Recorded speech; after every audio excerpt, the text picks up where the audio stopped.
Hello and welcome to session 9. The faith of Islam is based on the life and teaching of their prophet Muhammad, which is set out in their holy book, the Quran. We'll now consider a little of the history of Islam and how that faith has united Arab nations in the past. In AD 622, Muhammad, the great prophet of Islam, was forced to flee from Mecca to Medina. This flight of Muhammad is highly significant to the Islamic religion, as it marks for them the commencement of the Mohammedan era. Muhammad proclaimed himself to be a prophet of God, and by his preaching and that of his followers, his converts grew in number. He preached that there was one God, and this doctrine brought him into conflict with mainstream Christians who believed in the Trinity. The Trinity was not a belief that was held by Jesus and the first century apostles. It is not taught in the Bible.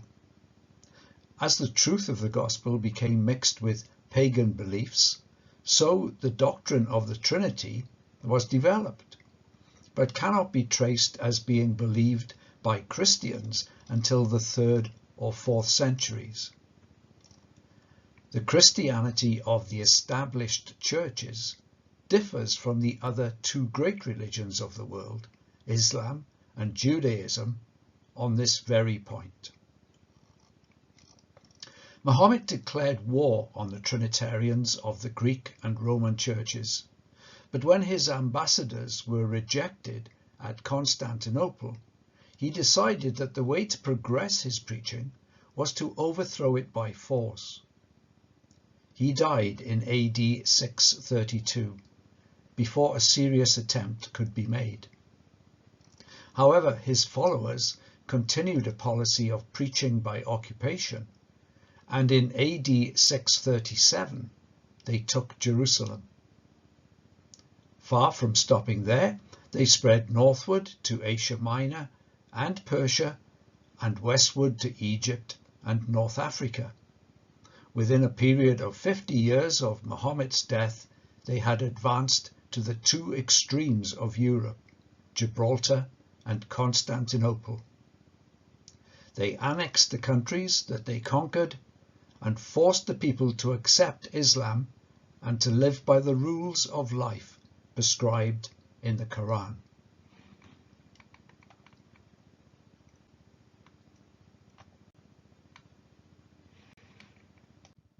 The fighting force of Islam, known as the Saracens, went on to conquer much of Spain. By AD 750, the Arab Empire extended from the borders of China in the east to Spain in the west.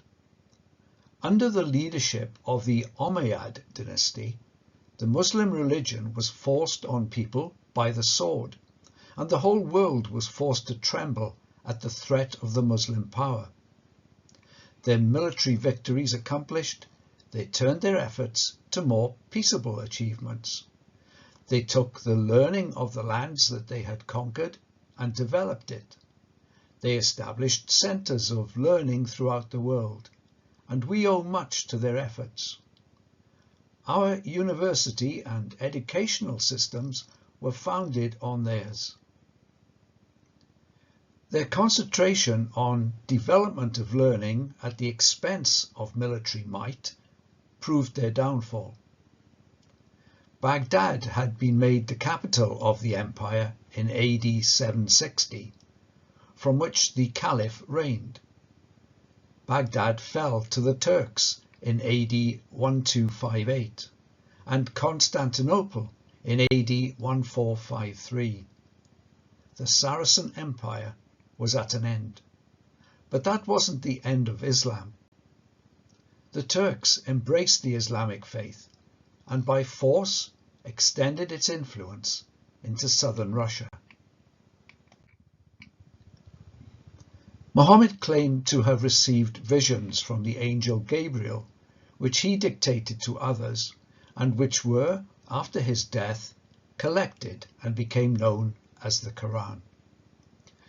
Much of its content is based loosely upon Bible teaching, but with more than a little of Muhammad's own views and teaching.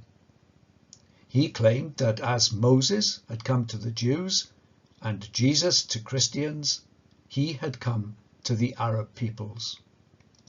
This proved to be a message that would serve to draw the many tribes of the Arabs together and extend its influence over much of the world. The 5 pillars of Islam provide simple principles on which the Islamic believer must base his life.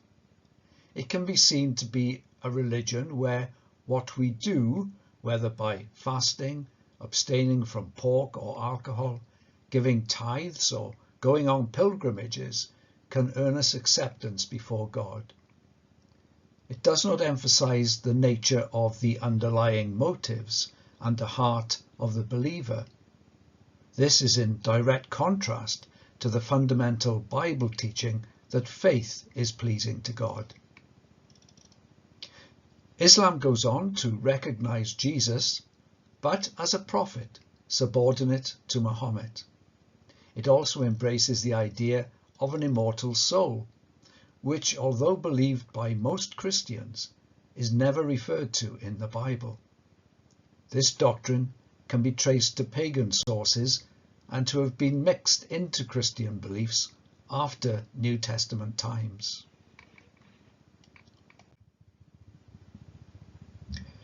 It is remarkable how widespread Islamic beliefs are in the world today.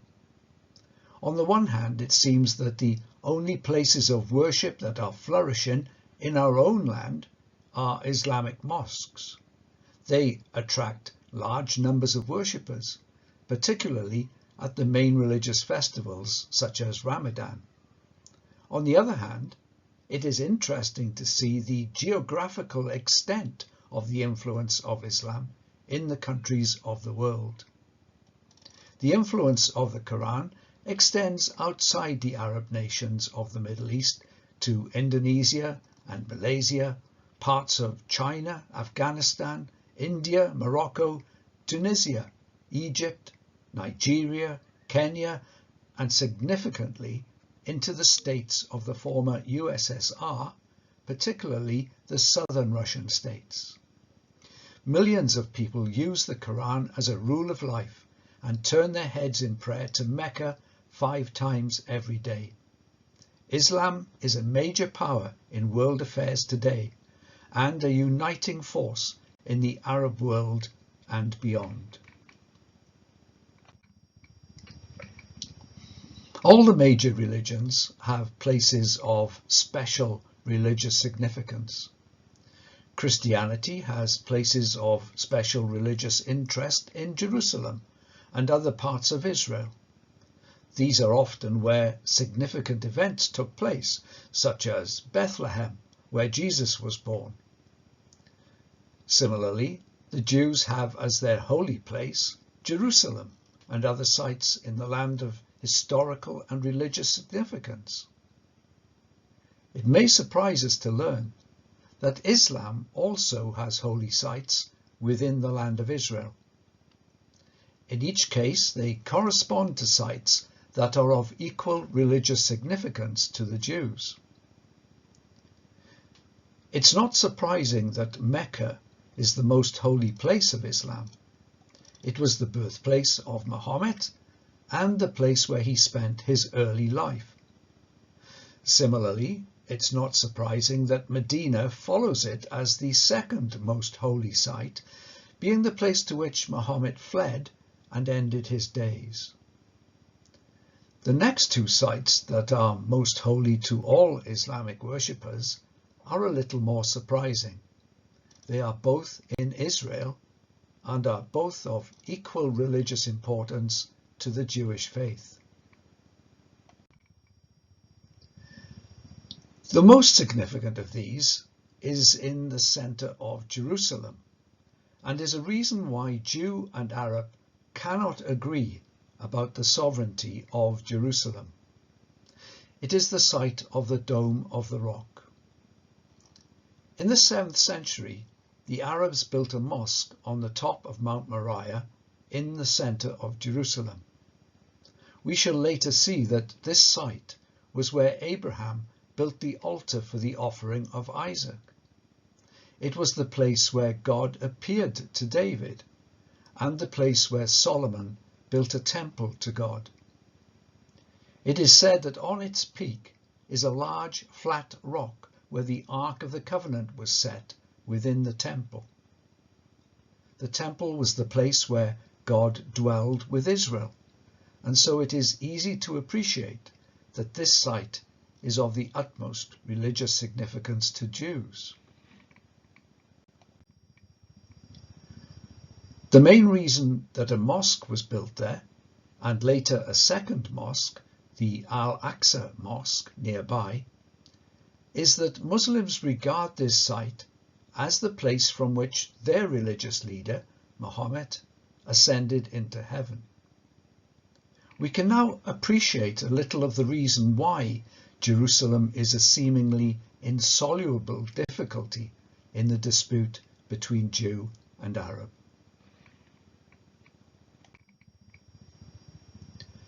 The fourth site is Hebron, a city 19 miles southwest of Jerusalem. It's a place of religious significance to both Judaism and Islam, this time for much the same reasons.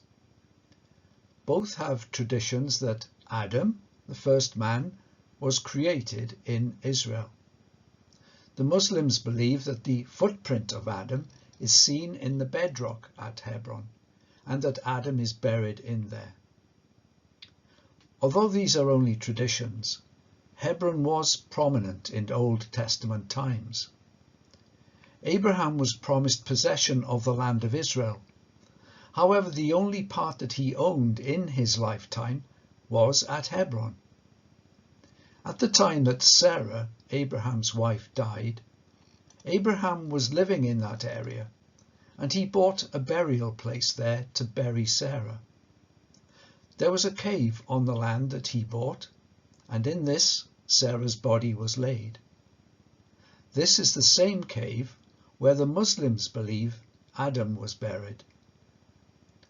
Abraham was buried there, and then Isaac, his wife Rebekah, Jacob, and his wife Leah. And you can read this in Genesis 49, verses 30 to 32. When David first came to the throne of Israel, he made Hebron the capital of his kingdom before taking Jerusalem and establishing his throne there. Muslims too hold Hebron as a place of special religious significance. At the Haram, enclosing the cave, there is a mosque, and because it is the site of the tomb of Abraham, the father of the Arabs, it is a holy site to Islam. It is significant that Hebron is presently divided between Jew and Palestinian. So to summarize, Islam is a religion that is shared by the Arab peoples. It has spread to become one of the most important religions in world affairs today, and was spread by the conquest by Arabs of much of Europe, Asia, and part of Africa. Islam has as its third and fourth most holy sites locations in the land of Israel. One of these is the Temple Mount at Jerusalem, and this is proving a matter of international concern. Thank you for watching this presentation. In our next session, session 10, we will explore how the Bible predicts the future of the Arab nations. Click on the links to view the next video in the series, or to view the other videos in this series. If you enjoyed the video, subscribe to our channel and you'll receive details of further videos that will help you in your Bible study. The notes that accompany the series can be accessed from our website.